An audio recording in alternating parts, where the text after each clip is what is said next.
Assalamu alaikum урматтуу Көкбөрү көрөрмандары. Сиздер менен кайрадан Көкбөрү каналы. Бүгүн 13 август күнү Чолпон-Ата шаарындагы ат майданында клубтар аралык дүйнө чемпионаты расмий түрдө башталды.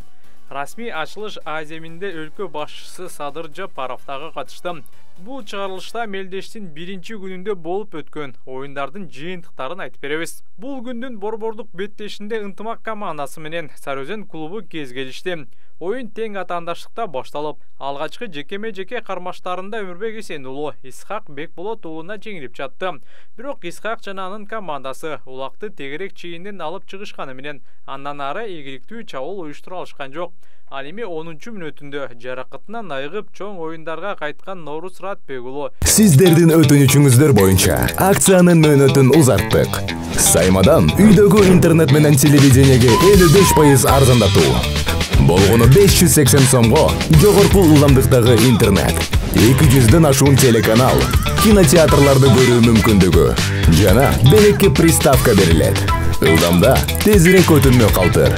Сайма бийбиз толугу менен кошул. Өзү тегерек чийинге кирип, дароо жеңүүчү болуп чыкты дагы түз эле чабуул уюштуруп, аны салым менен жыйынтыктады. Ошентип биринчи тайм 1-0 эсебинде жыйынтыкталды.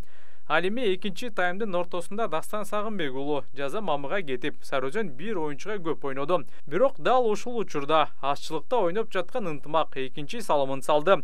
Бул жолу Өмүрбек Эсен уулу өзгөчөлөндү.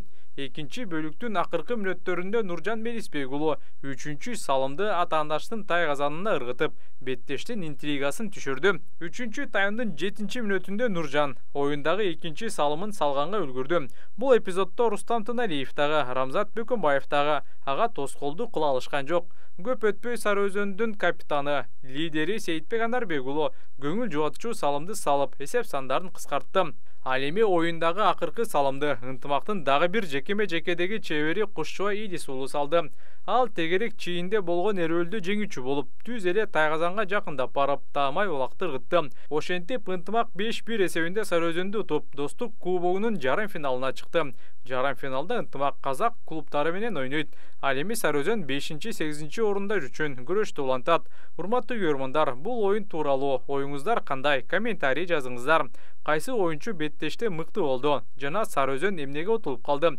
Оюңуздар менен бөлүшө кетиңиздер. Ал эми 12 команда катышып жаткан эл аралык мелдеште бүгүн 2 оюн болду. А тайпасында Екатеринбург командасы менен Алтай командасы беттешти.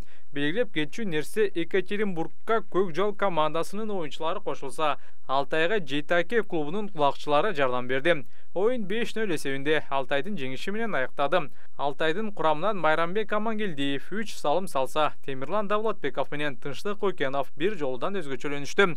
Ал эми Б тобундагы Жаштык жана Алтын Альянс клубтарынын ортосундагы оюн 3-2 айырмасында Жаштыктын жеңиши менен жыйынтыкталды.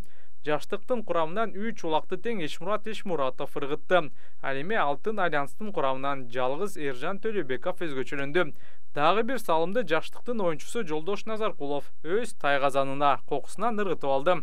Ошондой эле дагы бир сүйүнүчтүү жаңылык Көкбөрүнү эл аралык деңгээлде жайылтуу максатында эл аралык Көкбөрү ассоциациясы түзүлдү. Ал эми аталган ассоциациясынын төрагасы болуп Кыргыз Республикасынын башкы прокурору Курманкул Зулушев дайындалды.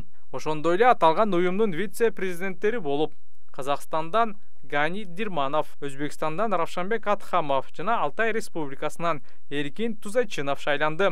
Урматтуу көрөрмандар, аталган ассоциациянын түзүлүшү менен Көкбөрүнү эл аралык деңгээлде жайылта алабызбы? Ой пикир калтырыңыздар. Же бул жөн гана уюм боюнча кала береби?